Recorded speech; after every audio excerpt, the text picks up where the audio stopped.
హెచ్ఆర్పిడబ్ల్యూఏ TV channel ప్రేక్షకులకు హెచ్ఆర్పిడబ్ల్యూఏ సంస్థ తరఫున హృదయపూర్వక నమస్కారాలు తెలియపరుస్తూ టుడే అవేర్నెస్ న్యూస్. చెరువుగట్టులో మహిళపై చేసుకున్న ఎస్ఐ. చెరువుగట్టు బ్రహ్మోత్సవాల్లో మహిళలపై దురుసుగా ప్రవర్తిస్తూ చేసుకున్న నల్గొండ రూరల్ ఎస్ఐ సైదాబాబు. సాధారణంగా పోలీసు వారి యొక్క విధి విధానాలను చట్టబద్ధతను అతిక్రమించే సందర్భాలు మనం ఎన్నో చూస్తున్నాము. అందులో ఒక భాగంగా మనం దీన్ని కూడా మనం ఇక్కడ చెప్పుకోవచ్చు. పోలీసు వారు ఈ విధంగా చేయడం ఇది చాలా చట్ట విరుద్ధమైన పని. ఇది ఇక్కడ మనం విజువల్స్లో చూస్తే కూడా క్లియర్ కనపడాలి. ఆడ మనిషిని చేతులతో ఈ విధంగా దొబ్బడం అనేది జరిగింది. ఈ విధంగా పోలీసు వారు చేయొద్దు. వీరి యొక్క చర్యను కూడా మార్చుకోవాలి. మేము హ్యూమన్ రైట్స్ పిడబ్ల్యూఏ సంస్థ తరఫున మేము మీకు డిమాండ్ చేస్తున్నాం. ఇలాంటి చర్యలు కనుక పాల్పడితే చాలా ఇబ్బందులు ఎదుర్కోవాల్సి వస్తుందని చెప్పి మరీ చెప్తున్నాం. దయచేసి మీరు ఇలాంటి చర్యలకు పాల్పడొద్దు. చట్టాన్ని ఎలా యూజ్ చేసుకోవాలనేది ప్రజలకు తెలియజేసేది పోయి మీరు ప్రజల మీద చట్ట వ్యతిరేకమైన చర్యలు చేయడం అనేది చాలా చట్టవిరుద్ధమైన పని. ఎస్ఐ సైదా గారికి సంస్కారం కాదు. మీరు మీ యొక్క దురుస్తరాన్ని మార్చుకోవాలని చెప్పి మేము హెచ్ఆర్పిడబ్ల్యూఏ సంస్థ తరఫున మీకు తెలియపరుస్తున్నాం. తెలంగాణ ప్రభుత్వం గుర్తింపు గల ఆసుపత్రుల్లో చికిత్సకు మెడికల్ రియంబర్స్మెంట్కు అనుమతులు ఇస్తూ ఆంధ్రప్రదేశ్ ప్రభుత్వ ఉత్తర్వులు. ఓకే, మంచి కార్యక్రమమే.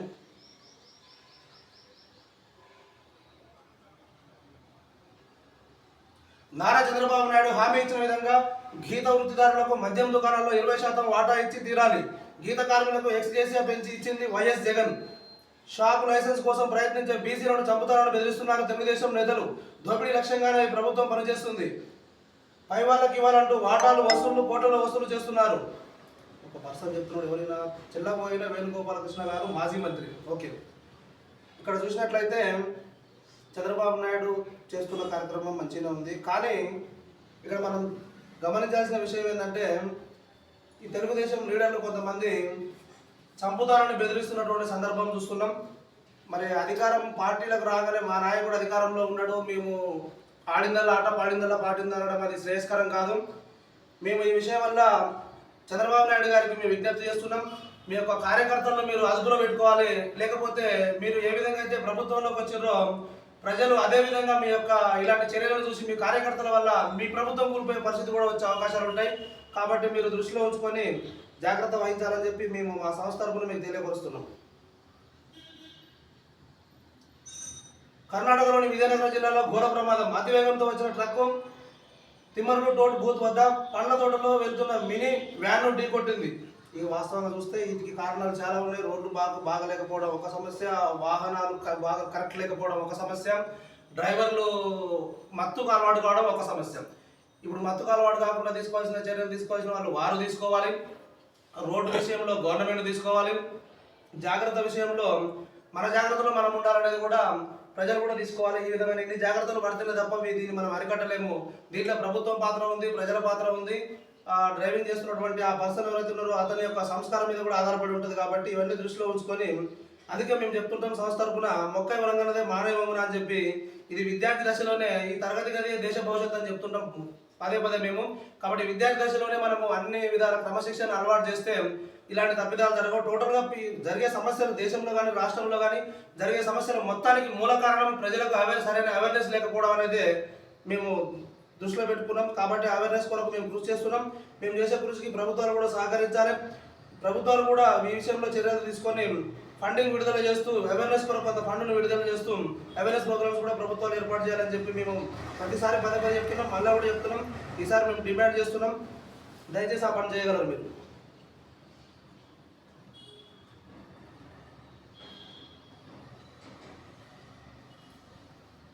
నేడు కర్నూలులో హైకోర్టు బెంచ్ ఏర్పాటుపై జడ్జిల కమిటీ సమావేశం. 4 హైకోర్టు జడ్జిలతో కూడిన కమిటీ భేటీ. ఇప్పటికే భవనాలు స్థలాలపై నివేదిక సమర్పించిన కర్నూలు కలెక్టర్. ఏపీఆర్సీ భవనంతో పాటు మరికొన్ని భవనాలను సూచిస్తూ నివేదిక. కలెక్టర్ నివేదికపై నేడు కమిటీతో చర్చించనున్న హైకోర్టు జడ్జిలు. ఓకే, మంచి కార్యక్రమం, కంగ్రాచులేషన్స్. విషయం ఏంటంటే వాస్తవంగా మన దేశంలో కానీ మన రాష్ట్రంలో కానీ విపరీతమైన కేసులతోని కోర్టులలో కూడా కితకితలాడేటువంటి జనాల కితకితలాడేటువంటి సందర్భాలను మనం చూస్తున్నాము. ఈ కోర్టులు సరిపోకపోవడం వల్లనే ఎన్ని కేసులకు ఒక కోర్టు ఉండాలనేది యాజ్ పర్ లా ప్రకారం కొన్ని రూల్స్ ఉన్నాయి.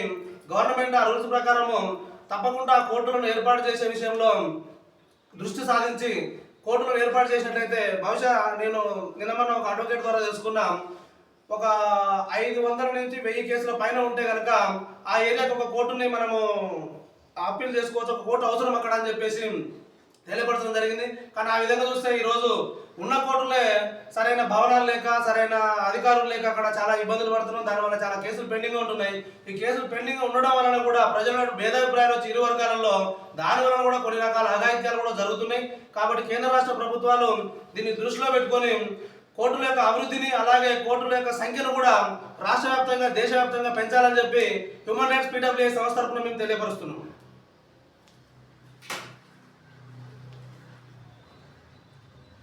నాన్ ఓటెడ్ పోస్టుల్లో బీసీ, ఎస్సీ, ఎస్టీ మైనారిటీలకు 50% రిజర్వేషన్ కల్పిస్తూ 2019లో చేసిన చట్టాన్ని వెనక్కి తీసుకోవాలని కేబినెట్ నిర్ణయం.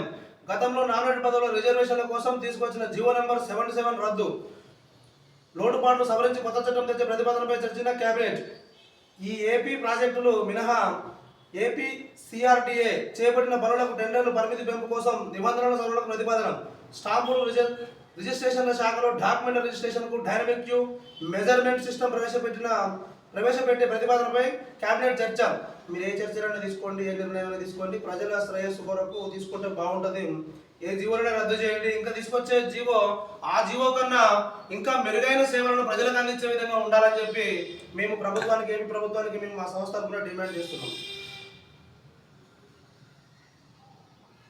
జాతీయ రోడ్డు రవాణా రాష్ట్ర శాఖలకు ప్రత్యేక ఆర్థిక పెట్టుబడి సహాయం 2024-2025 పథకం నిర్వహణలో కీలకమైన మైల్ స్టోన్ సాధించినందుకు తెలంగాణ రాష్ట్రానికి అదనపు ప్రోత్సాహ సహాయం. తెలంగాణ రాష్ట్రం మైల్ స్టోన్ 1 మరియు మైల్ స్టోన్ 2 పథకాలలో 125 కోట్లు మరియు 51.5 కోట్ల అర్హత. తెలంగాణ రాష్ట్రం మోటార్ వెహికల్ ట్యాక్స్ కన్సల్టేషన్ ఇచ్చినందుకు అర్హత 50 కోట్లు.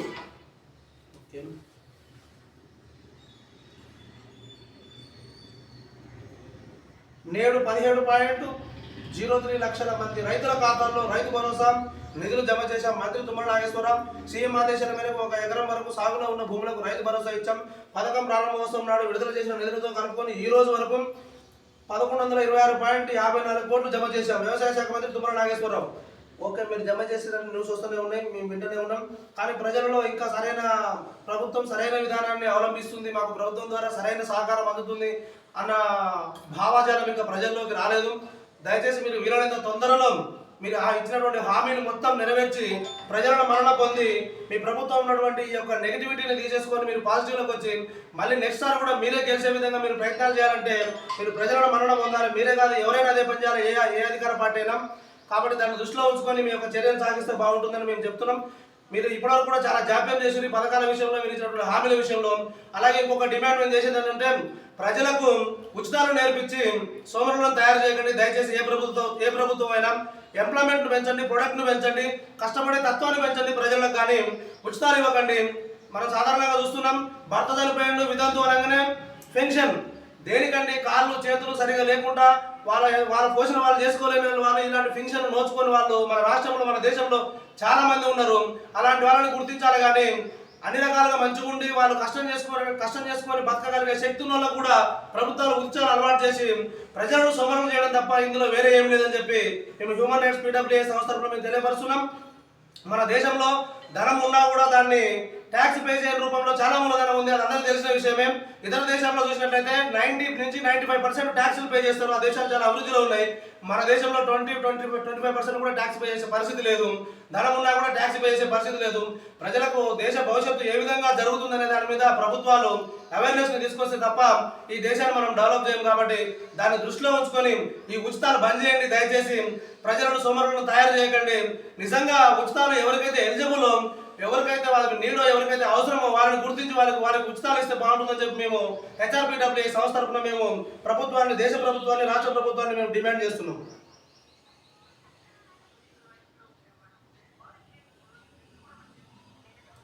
ఏ దేశం, ఏ రాజకీయ పార్టీ అయినా సమానత్వం పాటించాలి. టీటీడీలో 18 నాన్ హిందూ ఉద్యోగుల తొలగింపుపై ఓవైసీ ప్రతిచర్య. తిరుమల తిరుపతి దేవస్థానం నుంచి 18 నాన్ హిందూ ఉద్యోగులను తొలగించిన విషయంపై ఎయిమిం అధిపతి అసదుద్దీన్ ఓవైసీ తీవ్ర ప్రతిచర్య తెలిపారు. టీడీపీ నేత నారా చంద్రబాబు నాయుడు ఈ విషయంపై ఆలోచించాలి. వారి పార్టీ జాయింట్ వర్కింగ్ కమిటీలో రాష్ట్ర వక్ఫ్ బోర్డు మరియు కేంద్ర వక్ఫ్ బోర్డులో కనీసం 2 నాన్ ముస్లిం సభ్యులను నియమించే బిల్లును బీజేపీకి మద్దతు ఇచ్చింది. అయితే టీటీడీలో ఒక నాన్ హిందువు బోర్డు సభ్యుడు ట్రస్ట్ లేదా ఉద్యోగి కావడం సాధ్యం కాదు. ఇక్కడ కూడా అదే నియమం అనుసరించాలి. చంద్రబాబు నాయుడు బీజేపీని ఎందుకు మద్దతు ఇస్తున్నారు? టీడీపీలో నాన్ హిందూ ఉండడం తప్ప, అయితే వక్ఫ్ బోర్డులో నాన్ ముస్లింలు ఉండడం తప్పు కాదా అని ఓవైసీ ప్రశ్నించారు. ఓవైసీ గారు మీరు వేసిన ప్రశ్న కరెక్ట్గానే ఉంది. దేశంలో అందరూ సమానమే. కానీ నేను మీకు సూటిగా ఒక క్వశ్చన్ వేస్తున్నా, మీ వారు అదే విధమైన ప్రవర్తనను ప్రవర్తిస్తున్నారా? మీ మనస్సాక్షిని అడగండి. మీరు మీ మనస్సాక్షిని అడిగి ఫస్ట్ మీ వారిని మార్చుకోండి. మీరు తర్వాత ఈ విషయాల గురించి ఆలోచించండి. సమానత్వం అనే విషయాన్ని మేము ఒక మాట చెప్పాలంటే, సమానత్వం అనే విషయాన్ని మాట్లాడడానికి కూడా మీరు అర్హులు కాదని కూడా చెప్పొచ్చు. ఎందుకంటే మీకు ఆ మనసులో మీకు ఉండొచ్చు, కానీ మీ వారు ప్రవర్తిస్తున్నటువంటి విధానం మీకు తెలుసు. కులతత్వం మీద ఏ విధంగా ప్రవర్తిస్తున్నారో. కాబట్టి మీరైనా హిందువులైనా ఎవరైనా సరే ఇక్కడ భిన్నత్వంలో ఏకత్వం గల మన భారతదేశం ఇది. రకరకాల కులాల వారు, మతాల వారు, వర్గాల వారు, వర్ణాల వారు ఉన్నా సరే మనమంతా భారతీయులమని ఒక్కదాటిగా ఉండేటటువంటి పరిస్థితి మనది. అందుకనే మన దేశాన్ని మనం భిన్నత్వంలో ఏకత్వం అన్న మీకు తెలిసిన విషయం అది. కానీ అలాంటి అవలంబనలు ప్రతి ఒక్కరు పాటించిన తర్వాతనే, పాటించిన వాళ్ళే క్వశ్చన్ చేయడానికి అర్హులు కనుక మీరు పాటించలేదు కాబట్టి మీరు అర్హులు కాదు. మీరనే కాదు, ఇంకా ఎవరు పాటించకుండా వారు దీనికి అర్హులు కాదు. వాళ్ళు రాజకీయంలో ఏ స్థాయిలో ఉండని, సీఎం స్థాయిలో ఉండని, పిఎం స్థాయిలో ఉండని, మంత్రి స్థాయిలో ఉండని, ఏ స్థాయిలో ఉన్నా కూడా అది కరెక్ట్ కాదని చెప్పి మేము తెలియపరుస్తున్నాం.